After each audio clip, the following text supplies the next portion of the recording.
কিয়ামতের ভয়াবহতা কত কঠিন। হাসরের ময়দানে সব নারী পুরুষ উলঙ্গ দাঁড়াবে, সূর্যটা মাথার নিচে আসবে, সূর্যের গরমে জমিনটা পুড়িয়া তামা হয়ে যাবে। অন্যদিকে জাহান্নামের চিৎকার, জাহান্নাম চিল্লায়া বলবে, ও আল্লাহ, বেনামাজি গুলো কই, বেপরদাওয়ালা গুনাহগার গুলো কই, আমার পেটে দাও, আমার পেটে ক্ষুধা। নবীও কাঁদে, আবু বকরও কাঁদে। ওদিকে নবী আপনিই বয়ান করেছেন, হাসরের মাঠে আল্লাহ বড় রাগান্বিত হয়ে একটা আওয়াজ দিবেন, লিমানিল মুলকুল ইয়াউম লিল্লাহিল ওয়াহিদিল কাহ্হার। আল্লাহ পাকি আওয়াজটা দেওয়া মাত্র হাসরের ময়দানটা থরথর করে কেঁপে উঠবে। আল্লাহর নবী আপনি বলেছেন, আমার মাওলার আওয়াজের ভয়ে সমস্ত নবীরা পর্যন্ত কান্না শুরু করবেন। যে নবীদের কোনো গুনাহ নাই তারাও কান্নায় বিভোর হয়ে যাবে। আদম নবী নিজের জন্য কাঁদবেন, উম্মতের কথা ভুলে যাবেন। মূসা নবী নিজের চিন্তায় কান্না করবেন, উম্মতের কথা ভুলে যাবেন। ইব্রাহিম নবী কাঁদবেন, ঈসা নবী কাঁদবেন, নূহ নবী কাঁদবেন। ওই সময় আমার আল্লাহ রাগ হয়ে যাবে। আবার একটা সময় আমার আল্লাহ আর একটা আওয়াজ দিবেন, ওয়ামতাজুল ইয়াউমা আইয়ুহাল মুজরিমুন। আল্লাহ বলবে, গুনাহগারেরা, বেনামাজি, দাড়ি কামানেওয়ালা, বেপরদাওয়ালারা, তোরা আজকে আমার নেক আমলওয়ালাদের থেকে আলাদা হইয়া যা। গুনাহগারেরা তখন ভয়ে আলাদা হবে না। আমার আল্লাহ কুদরতি একটা বাছুনি দিবে। আল্লাহ যখন বাছুনি দিবে, গুনাহগারেরা উড়িয়া উড়িয়া জাহান্নামের রাস্তায় গিয়া পড়ে যাবে। গায়বী আওয়াজ আসতে থাকবে, ওয়াসিকাল্লাযীনা কাফারু ইলা জাহান্নামা যুমারা। আল্লাহর পক্ষ থেকে আওয়াজ হবে, এই গুনাহগার বেনামাজি গুলোরে ধর, জাহান্নামের হ্যান্ডকাপ হাতে লাগাও, জাহান্নামের দিকে টেনে টেনে নিয়ে যাও। ও আমার যুবক, জীবনের সব মিটাইয়া গুনাহ তো কম করো নাই বাবা। কতবার দাড়ি কাটলা, কতবার নামাজ ছাড়লা, কতবার মা বাবার সাথে বেয়াদবি করলা। জাহান্নামের এক সেকেন্ডের সহ্য করতে পারবানি গরম, সূর্যের গরম সহ্য করতে পারি না, মশার কামড় সইতে পারি না, বেতের বাড়ি সইতে পারি না। ওরে গুনাহ নিয়ে কবরে গেলে দুই পার্শ্বের মাটির চাপ কেমন করে সহ্য করবা? জাহান্নামের আগুনের গরম কেমন করে সহ্য করবারে বাবা? কই, তোমার থেকে তো বড় বাহাদুর নমরুদ থাকতে তো পারলো না। তোমার থেকে কত ক্ষমতার বাহাদুরি করত ফেরাউন, কই বাঁচতে তো পারলো না। তোমার থেকে কত বড় বড় বাহাদুর, টাকার বাহাদুরি, ক্ষমতার বাহাদুরি করলো নমরুদ, হামান, কারুন, সাদ্দাত, আবু জাহাল, আবু লাহাব। ওদের নাম নিশানা সব বিলীন হয়ে গেল। চোখের সামনে দেখো না কত টাকাওয়ালা ধ্বংস হয়ে গেল, কত বাড়িওয়ালা ধ্বংস হয়ে গেল, কত ক্ষমতাওয়ালা ধ্বংস হয়ে গেল। আমার মাওলার কোরআন তো থাকিয়াই গেল। আমার মাওলার কোরআন যারা মানিয়া চললো তাদের সুনাম তো এখনো আছে। এরা কবরে গিয়াও কত সম্মান। ও আল্লাহর বান্দারা, আজকে নামাজ পড়ার কারণে তো না খাইয়া মরে যাই নাই। নবীজির সুন্নাত অনুযায়ী চলতে গিয়ে তো সম্মান কমে নাই। এখনো পায়ে হাত রেখে বলি, তওবা করে ফিরে যাও। মনে মনে আল্লাহকে বলো, আর নামাজ ছাড়বা না, দাড়ি কাটবা না, বেপরদায় চলবা না। মা বাবার দোয়া নিয়া, শিক্ষকের দোয়া নিয়া, উলামায়ে কেরামের দোয়া নিয়া নবীজির আদর্শ মেনে চলবা।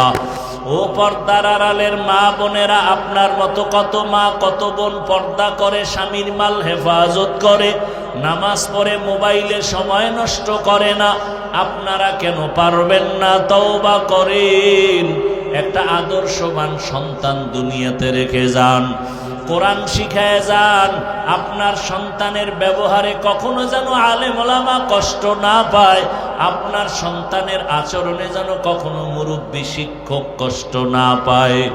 এমন সন্তান রেখে যাবেন, ডাক্তারি করবে, কোরআন তেলাওয়াত করবে, নামাজ পড়বে, মা বাবার জন্য দোয়া করবে। আল্লাহর কাছে তওবা করেন, বাবাজিরাও তওবা করেন। আপনার মতো কত বুড়ারা দাড়িওয়ালা মসজিদে গিয়া নামাজ পড়ে, আপনি কেন পারেন না? যুবক বাবা, তওবা করে নাও। কত আর বাহাদুরি করবা? চোখের সামনে কত যুবকের লাশ চলে গেল, কত যুবকের জানাজা পড়ায় কবরে রাখলাম, এখনো কি হুশ হবে না? তওবা করো আর মনে মনে আল্লাহকে বলো, দয়ার মালিক, আর নামাজ ছাড়বো না, দাড়ি কাটবো না, বেপরদায় চলবো না। উলামায়ে কেরামের পরামর্শ দোয়া নিয়া, মা বাবার দোয়া নিয়া, শিক্ষকের দোয়া নিয়া নবীজির আদর্শ মতে চলবো। তওবা করার মতো যদি নিয়ত হয়, মুনাফিকি যদি না থাকে, খাঁটি তওবার নিয়তে দুটো হাত আমার মাওলাকে দেখায়া দাও। আয় আল্লাহ, আমাদের হাতগুলো কবুল করে নেন, তওবা কবুল করে নেন, তওবার উপরে মজবুত হইয়া চলার তৌফিক দান করেন। मोमिन जो फिदा नक्शे कफे पाए नबी हो,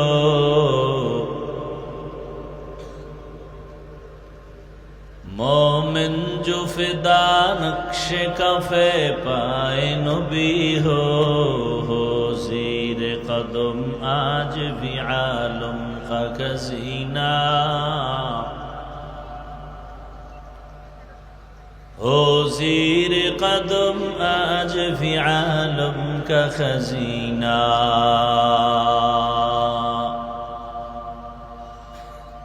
गर सुन्नत नबवी की करे पैरवी उम्मत, गर सुन्नत नबवी की करे पैरवी उम्मत, तूफा से निकल जाएगा फिर इसका सफीना, तूफा से निकल जाएगा फिर इसका सफीना।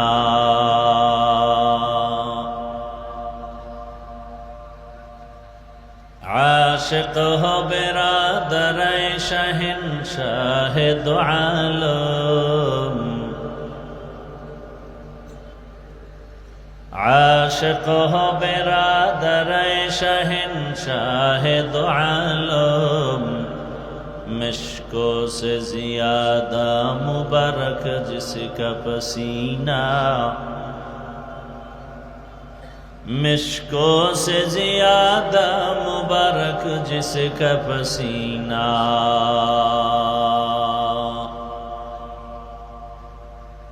कर दिल में तरफ हो मेरे आका का ज़ियारत,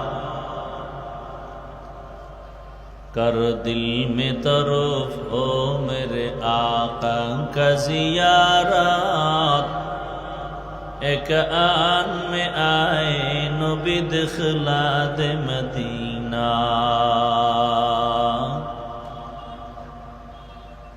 एक आन में आए नबी दिखलाद मदीना।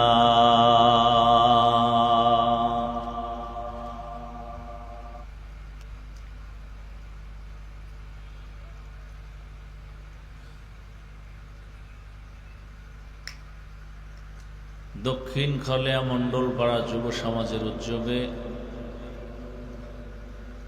মসজিদ উন্নয়ন কল্পে আজকের তাফসিরুল কোরআন মাহফিল 3 মে 2025। মহতি এ মাহফিলে উপস্থিত মুহতারাম সম্মানিত সভাপতি আলহাজ মোহাম্মদ মনসুর আলী সাহেব,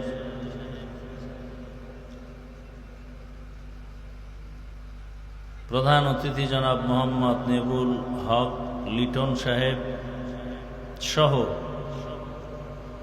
অন্যান্য অতিথিবৃন্দ, হযরত উলামায়ে কেরাম, অত্র অঞ্চলের বিভিন্ন স্থান থেকে আগত আল্লাহ পাকের আশিকিন, জাকিরিন, শাকিরিন, মুহিব্বিন, মুরব্বিয়ান এজম, কলিজার টুকরা আমার সমবয়সী যুবক বন্ধুগণ, স্নেহের ছোট ভাই, পর্দার আড়ালে মা বোনেরা, আল্লাহ পাকের দরবারে শুকর যে আল্লাহ আমাদেরকে সুস্থ রেখেছেন, আলহামদুলিল্লাহ।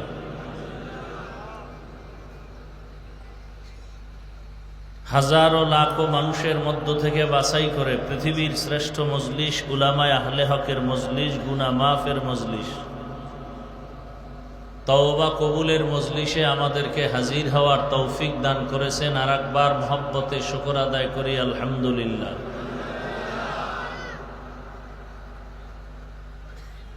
দরুদ ও সালাম সৈয়দুল মুরসালিন, রহমাতুল লিল আলামিন, শফিউল মুজনিবিন, খাতামুন নবিয়্যিন, সৈয়দুস সাকালাইন, ইমামুল মুরসালিন,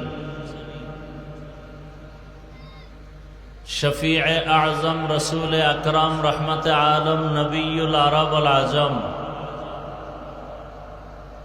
হাবিবে কিবরিয়া, আশরফুল আম্বিয়া, সৈয়দুল আম্বিয়া, शफीए महशर, साक़िए कौसर, आक़ाए नामदार, मदीना का ताजदार, आफ़ताब नबूवत, फ़ख्र मौजूदात, सैयदुल मखलूक़ात, हज़रत मुहम्मदुर रसूलुल्लाह। मोहब्बते आबार एक साथे सबाई पड़ेन, आबार पड़ेन। নবীজির নামে দরুদ পড়লে লাভ না ক্ষতি?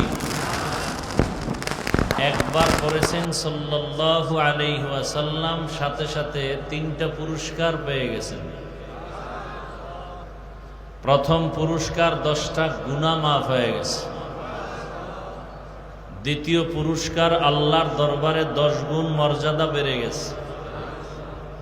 তৃতীয় পুরস্কার আল্লাহর দরবারে মর্যাদা বাড়ার পাশাপাশি আরো 10টা নেক লেখা হয়ে গেছে।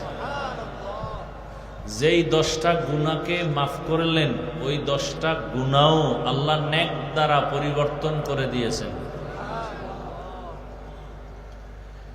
এই 3টা পুরস্কার পাইলেন কয়বার বলার কারণে? একবার। বলতে কষ্ট আছে? তাহলে 100 বার পড়লে আরো, 200 বার পড়লে তো আরো, 300 বার পড়লে আরো। দরুদের আমল পাওয়ারফুল একটা আমল। দুনিয়ার লাইনে অনেক লাভ, আখেরাতে তো আছেই, দুনিয়ার লাইনেই অনেক লাভ। ব্যবসার সমস্যার সমাধান দরুদের আমল, চাকরির সমস্যার সমাধান দরুদের আমল, অসুস্থতার থেকে সুস্থতার সমাধান দরুদের আমল।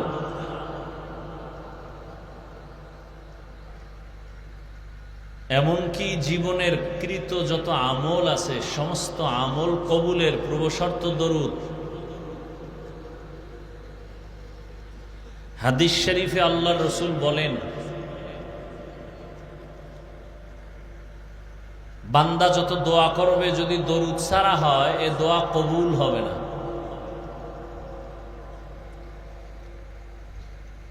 এজন্য মসজিদে নববী, রসুলের রওজা মুবারক জিয়ারতের উদ্দেশ্যে যারা যান, ওখানে গেটে লেখা আছে মসজিদে ঢুকার দোয়া তো কম বেশি আপনারা জানেন। রসুলের রওজার সামনে ওটা লেখা আছে বিসমিল্লাহি ওয়াসসালাতু ওয়াসসালামু আলা রাসূলিল্লাহ। এরপরে দোয়া আল্লাহুম্মা আফতাহলি। আবার বের হওয়ার সময় বিসমিল্লাহি ওয়াসসালাতু ওয়াসসালামু আলা রাসূলিল্লাহ। আল্লাহুম্মা ইন্নী আসআলুকা মিন ফাদলিক। যেহেতু মসজিদে ঢুকতেও দোয়া, বের হইতেও দোয়া, আগে পরে কি লাগবে? কি লাগবে? দরুদ। हर के बाशुद आमिले सल्लु मुदाम आतिशे दोज़ख शवद बरवे हराम।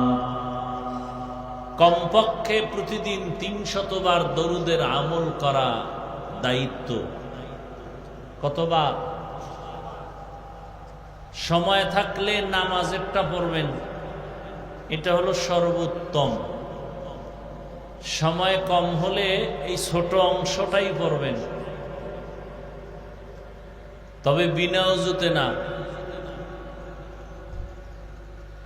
এবং অধীর আগ্রহে নিরিবিলি বসে বসে তসবিহ একটা হাতে নিয়ে নিরিবিলি সময়ে ফজরের পরে অথবা ঘুমের আগে। কেউ যদি ধ্যানের সাথে 300 বার দরুদ পড়ে বিছানায় ঘুমিয়ে পড়ে, কেবলার দিকে চেহারাটা ঘুরাইয়া, ইনশাআল্লাহ দরুদের বরকতে ঘুমের মধ্যে রসূলের সাথে মোলাকাত হয়ে যাবে।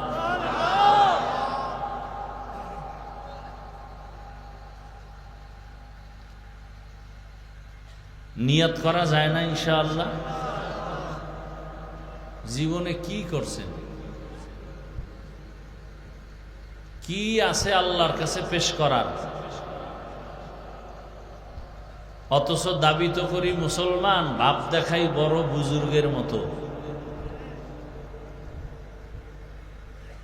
কিন্তু আমলের বেলায় দুর্বল।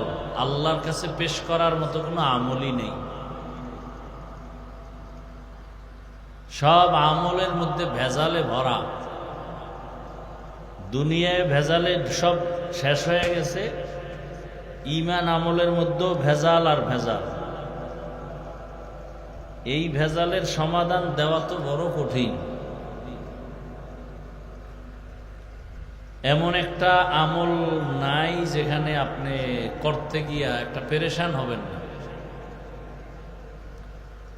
নামাজে দাঁড়াইছেন, পেরেশান, হাত বাঁধবো কই, নাভির নিচে বাঁধলে টেনশন, বুকে বাঁধাটা কি, আবার বুকে বাঁধলেও টেনশন, নাভিরটা কি করি। এবার আলহামদু সূরা পরে জোরে আমিন বলবেন না আস্তে বলবেন, এই এক প্যারা। আস্তে বললে চিন্তা করেন জোরে বললে আর কি আগায় গেল নি, জোরে বললে আবার চিন্তা করবেন আস্তে যারা বলে এরা কি আমাদের থেকে আগায় গেল। এই পেরেশানিতে মাওলার সাথে যে একটু নামাজে দিল ঘুরাবেন ওই টাইম নেই, ওদিকে অন্তর যাবে না, অন্তর তো সন্দেহের মধ্যে আছে। জানাজা পড়বেন, হেন ভেজাল, কি জানাজায় দাঁড়াইয়া আলহামদু সূরা পড়বো না কি করব। মানে আন্তর্জাতিক এক চক্রান্ত, মানুষ এবাদত করবে কিন্তু এবাদতটা আল্লাহর জন্য করতে না পারে, ভেজাল ঢুকায় দাও, বাস ওরা সাকসেস। আর আমরা তো একনিষ্ঠতার সাথে আমল করি না, যাও করি মাস্তানি ভাবে, তাও শেষ। সামনে আসতেছে কোরবানি, হ্যাঁ ভেজাল। আকিকার অংশ কি কোরবানির 7 ভাগের সাথে দিতে পারবো কিনা, মানে এমন একটা আমলে ঢুকতে পারবেন না যেখানে ভেজাল ঢুকায় নাই। অথচ মক্কা মদিনায় যান, এই রংপুরের মানুষ আপনারা অনেক বুদ্ধিমান, আমরা ঢাকা বরিশালওয়ালা বা অন্য এলাকার মানুষ আপনাদের অনেক ভালো জানি, আপনারা সরল, কিন্তু ভয় লাগে আপনাদের আবার সরল ভাইয়া অনেকে ব্যবহার করে আউলা জাউলা করে ফেলাইতেছে।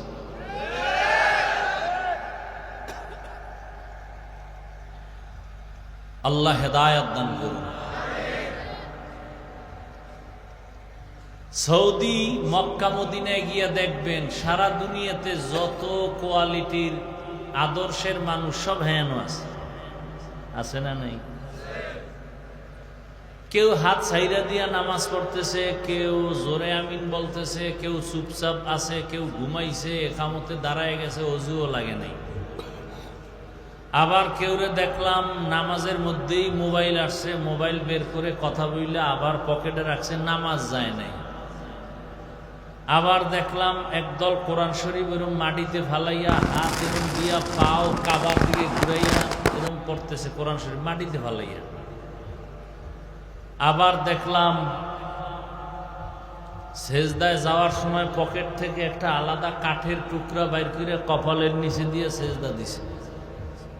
এই যে এত রং বেরঙের মানুষ মক্কা মদিনায়, কোনোদিন ঝগড়া দেখলাম না। পাশে কেউ কইল নাই আপনি হাত বানলেন না কেন, কেউ বলল নাই আপনি আস্তে আমিন বললেন কেন, কেউ একটা ধমক দিল না, ভাই কোরআন শরীফ মাটিতে ফালায় পড়তেছে, কেউ কিছু বলার নাই, ও ফইরে হইয়া রয়েছে। আমগো সোনার বাংলায় কার বদ নজর লাগলো?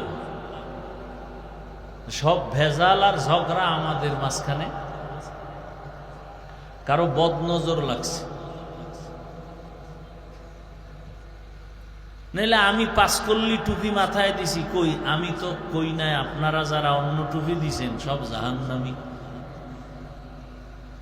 আমি নাবির নিচে হাত বেঁধে নামাজ পড়ি, আমার 14 গোষ্ঠী পড়ে, আমাদের হুজুরেরাও পড়ে, কই যারা বুকে হাত বাইতে পড়ে আমরা তো গালি দিলাম না। আমি কওমি মাদ্রাসার তাজা সন্তান, কই যারা আলিয়ায় পড়ে স্কুল কলেজে পড়ে বিরোধিতা করলাম না তো। আমি তাবলিগের লাইনের সন্তান, পীর সাহেবদের মুরিদ, কই যারা তাবলিগের লাইনে নাই পীরের কাছে যায় না গালি দিলাম না তো।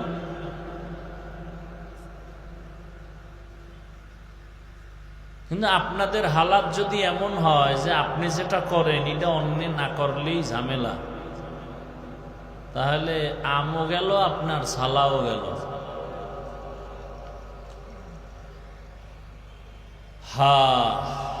কি বয়ান করব?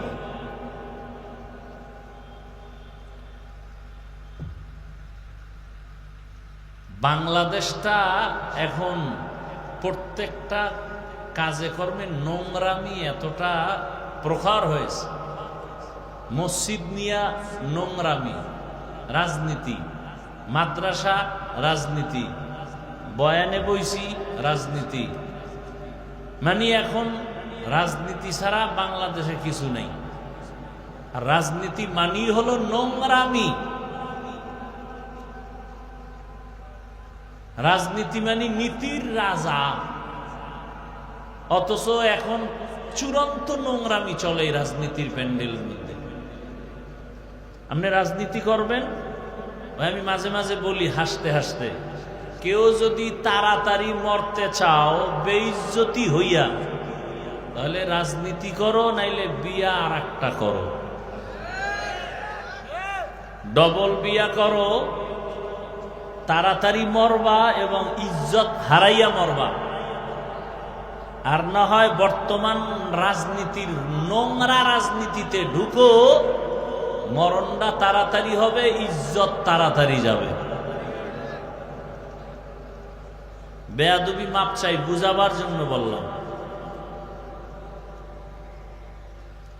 দুনিয়ার সব মুসলমানের জন্য রাজনীতি করা, রাজনীতি সমর্থন করা, এটা ঈমানের দাবি। কিন্তু আমরা বুঝি না তো, না বুঝে যে চুপ থাকবো তা না। লেখতে না জানলেও বুঝবার জন্য পাগল। আল্লাহ আমাদের সব ভাইকে হেদায়াত দান করেন।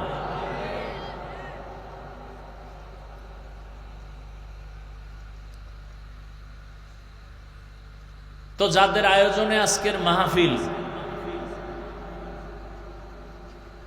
দ্বীনের মোহাব্বত নিয়েই তারা এই সুন্দর আয়োজন করেছেন,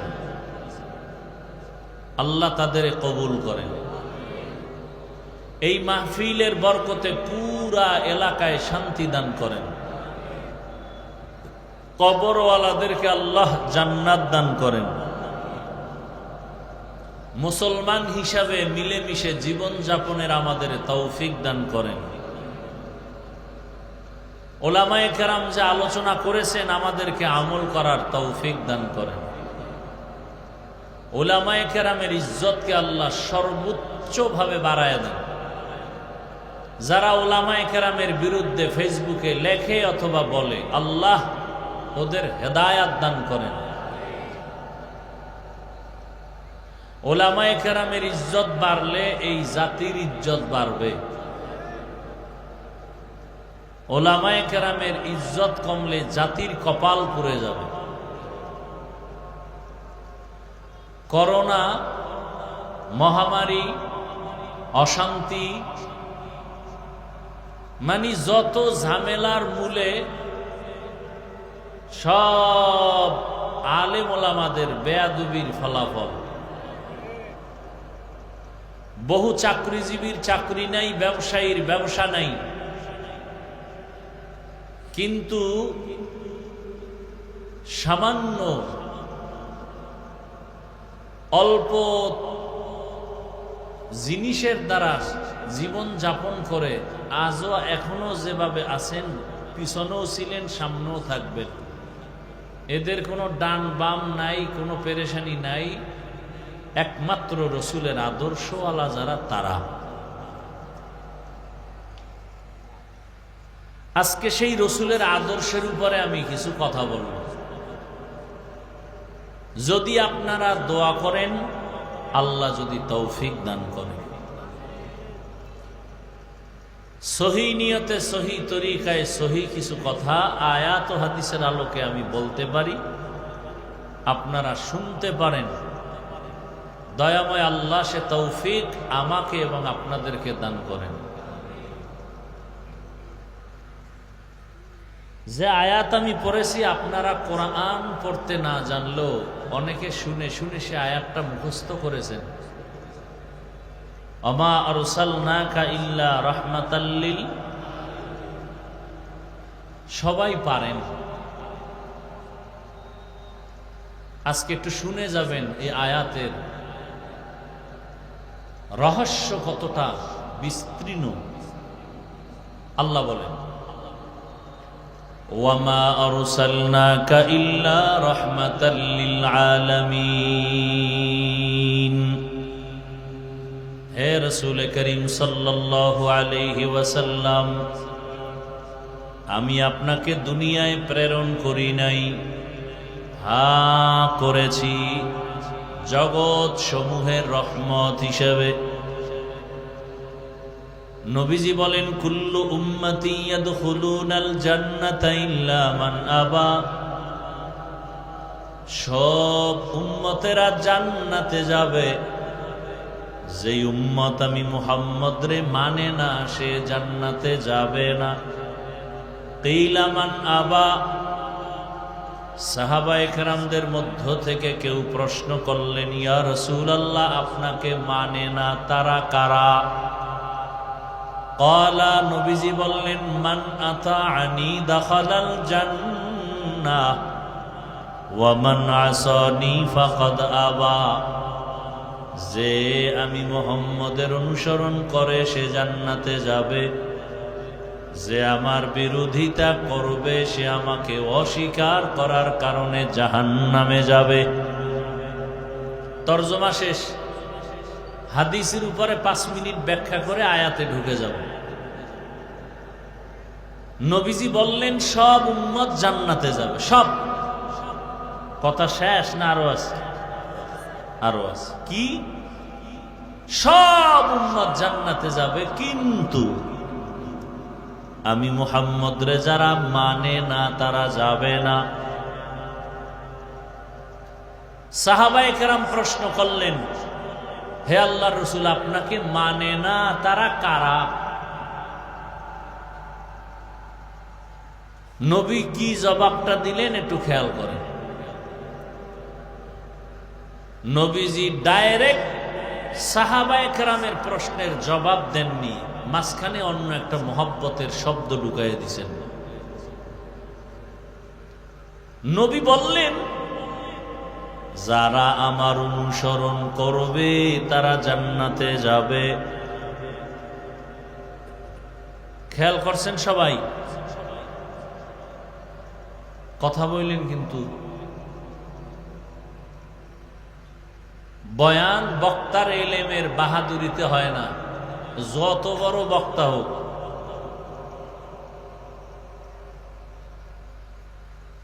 এলেম আর আমলের বাহাদুরিতে বক্তার ওয়াজ হয় না।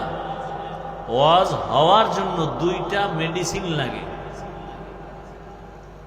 এই দুই মেডিসিন যদি পাওয়া যায় সেখানে বয়ান হয়, ওয়াজ হয়, আকর্ষণীয় ওয়াজ হয়। দুই মেডিসিনের এক আল্লাহর রহমত, দ্বিতীয় মেডিসিন উপস্থিত ময়দানের শ্রোতাদের কলিজা ভরা মোহাব্বত।